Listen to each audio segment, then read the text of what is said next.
मैं यति महाराज आप सभी दर्शकों का दैनिक यति राशिफल चैनल में हार्दिक स्वागत करता हूं।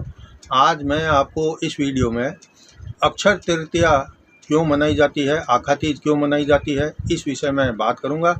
और इसमें भी केवल जैन धर्म के पक्ष पर मैं आपसे बात करूंगा। सबसे पहले आप सभी को अक्षय तृतीया की, आखा तीज की हार्दिक शुभकामना। लेकिन आगे बढ़ने से पहले आप मेरे चैनल को लाल बटन दबाकर सब्सक्राइब कर दें और फिर घंटी के बटन को भी ज़रूर दबाएं।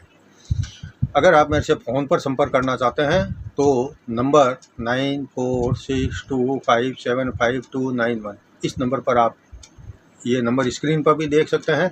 और इस नंबर पर आप मुझे केवल रविवार को सुबह 9 बजे से 11 बजे के बीच में फ़ोन करके बातचीत कर सकते हैं या कोई एक ज्योतिषीय सवाल भी पूछ सकते हैं। यही मेरा व्हाट्सएप का भी नंबर है। अगर आपको सप्ताह के बीच में कोई बहुत ज़्यादा अर्जेंट सवाल पूछना हो तो मेरे व्हाट्सएप पर भी आप संपर्क करें, मैं आपको एक सवाल का जवाब दूंगा। लेकिन ध्यान रहे कि अर्जेंट सवाल होना चाहिए तो मैं जवाब दूँगा। अब बढ़ते हैं आगे और देखते हैं कि अक्षय तृतीया जैन धर्म में महत्वपूर्ण क्यों है या जैन धर्म में अक्षय तृतीया का क्या महत्व है। अक्षय तृतीया जैन धर्मावलंबियों के महान धार्मिक पर्वों में से एक है। इस दिन जैन धर्म के प्रथम तीर्थंकर श्री आदिनाथ भगवान ने 1 वर्ष की पूर्ण तपस्या करने के पश्चात इक्षु यानी कि गन्ने के रस, शेरडी के रस से पारणा किया था। जैन धर्म के प्रथम तीर्थंकर श्री आदिनाथ भगवान ने सत्य व अहिंसा का प्रचार करने एवं अपने कर्म बंधनों को तोड़ने के लिए संसार के भौतिक एवं पारिवारिक सुखों का त्याग कर जैन वैराग्य अंगीकार कर लिया। सत्य और अहिंसा का प्रचार करते करते आदिनाथ प्रभु हस्तिनापुर गजपुर पधारे, जहां इनके पौत्र सोमयश का शासन था। प्रभु का आगमन सुनकर संपूर्ण नगर जो है दर्शनार्थ भगवान के लिए उमड़ पड़ा। सोम प्रभु के पुत्र राजकुमार श्रेयंश कुमार ने प्रभु को देखकर उसने आदिनाथ भगवान को पहचान लिया और तत्काल शुद्ध आहार के रूप में प्रभु को गन्ने का रस जो है बोहराया, जिससे आदिनाथ भगवान ने व्रत का पालना किया। जैन धर्मावलंबियों का मानना है कि गन्ने के रस को इक्षु रस भी कहते हैं, शेरडी का रस भी कहते हैं। इस कारण यह दिन इक्षु तृतीया एवं अक्षय तृतीया के नाम से विख्यात हो गया। भगवान श्री आदिनाथ ने लगभग 400 दिनों की तपस्या के पश्चात पारायण किया यानी पारणा किया था। यह लंबी तपस्या 1 वर्ष से अधिक समय की थी। अतः जैन धर्म में इसे वर्षी तप से संबोधित किया जाता है। आज भी जैन धर्मावलंबी जो है वर्षी तप की आराधना कर अपने को धन्य समझते हैं।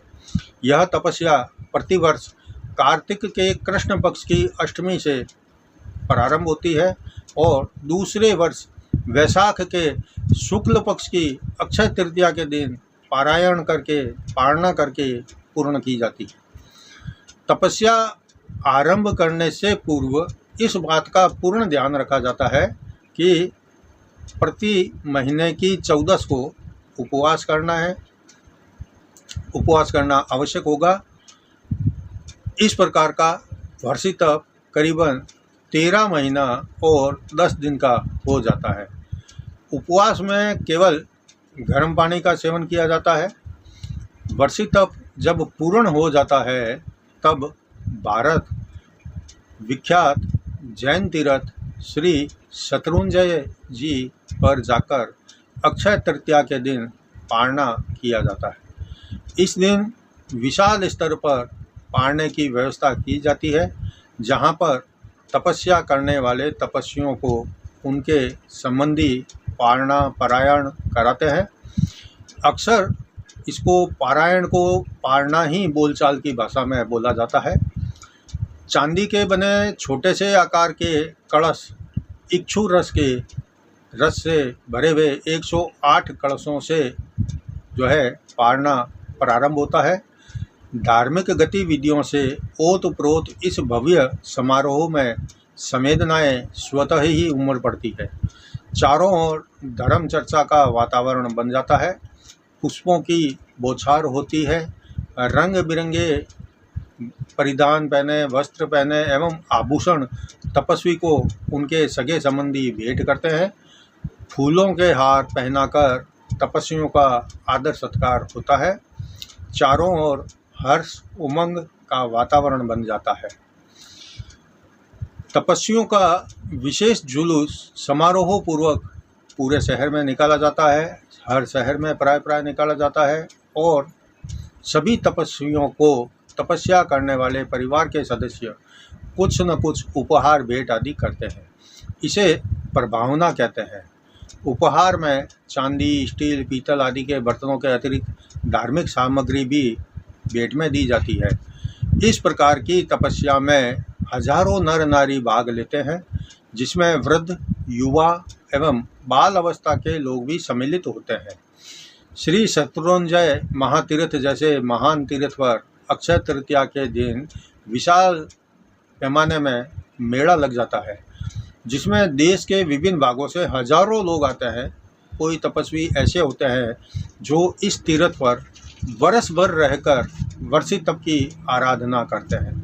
यह तपस्या करने वाले श्री शत्रुंजय महातीर्थ पर्वत की 1999 बार यात्रा करने का लाभ भी उठाते हैं, अगर ऐसा करते हैं तो। भारतवर्ष में इस प्रकार की वर्षी तपश्चर्या करने वालों की संख्या हजारों तक पहुंच जाती है। यह तपस्या धार्मिक दृष्टिकोण से अन्य या अन्यत्र ही बहुत ज़्यादा महत्वपूर्ण है। यही तपस्या जो है आरोग्य जीवन बिताने के लिए भी उपयोगी है।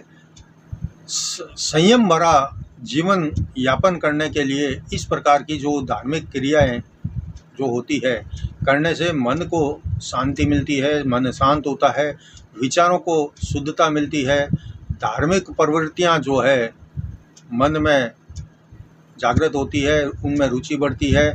और सबसे बड़ी बात है कि इस प्रकार के जो धार्मिक कार्यक्रम होता है उससे कर्मों को काटने में सहायता मिलती है। इसलिए वर्षी तप का पालना लगभग मैं तो कहता हूँ सभी जैन धर्मावलंबियों को करना चाहिए। स्त्री, पुरुष, बूढ़े, बच्चे सबको करना चाहिए। जैन धर्म में इस अक्षय तृतीया के बारे में जैन धर्म में विशेष धार्मिक महत्व समझा जाता है।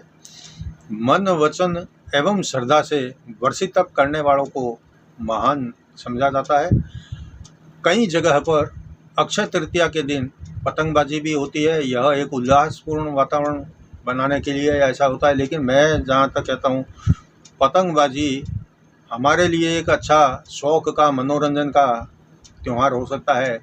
लेकिन आप देखते हो कि जहाँ पतंगबाजी होती है वहाँ सैकड़ों हजारों पशु पक्षी जो है पतंग की डोर से उड़ जाते हैं, कट जाते हैं, उनके पंख कट जाते हैं, उनका जीवन बेकार हो जाता है। किसी की गर्दन कट जाती है, किसी का पाँव कट जाता है और किसी की आंखें चली जाती है। तो मैं ये कहता हूँ कि ये जो पतंगबाजी का त्यौहार है यह नहीं मनाए तो ज़्यादा अच्छा रहेगा।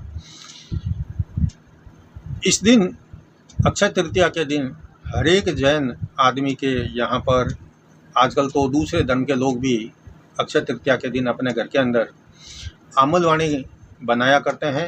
आमलवाणी के साथ में खिचड़ा बनवाया करते हैं। गेहूं का भी होता है, बाजरे का भी होता है। और शगुन के रूप में बड़ियों की जो सब्ज़ी होती है यह बनाने की परंपरा सदियों से चली आ रही है। बड़ियाँ घर में बनाई जाती है, दाल की, मूंग दाल की बनती है और यह पीले रंग की होती है और इसको क्या है, शुभ माना जाता है। इसलिए अक्षय तृतीया के दिन ज़्यादातर लोग अमलवाणी, खिचड़ा और बढ़िया की सब्ज़ी बनाते हैं। यह परंपरा बहुत पुरानी है। और इसके अलावा इस अक्षय तृतीया के दिन ज़्यादा से ज़्यादा लोग जो है गन्ने का रस खुद पीते हैं, लोगों को भी पिलाते हैं और इस रस का जो है पूरा सम्मान देते हुए प्यासों की प्यास बुझाने के लिए इसका काम या उपयोग लिया जाता है। यह था आज के वीडियो में जैन धर्म में अक्षय तृतीया का महत्व और उसके बारे में जानकारी। अगर आपको वीडियो अच्छा लगा है तो इसको सभी जैन ग्रुपों में, जैन लोगों के बीच में शेयर करें और नीचे कमेंट बॉक्स में अक्षय तृतीया की हार्दिक शुभकामना अवश्य लिखें।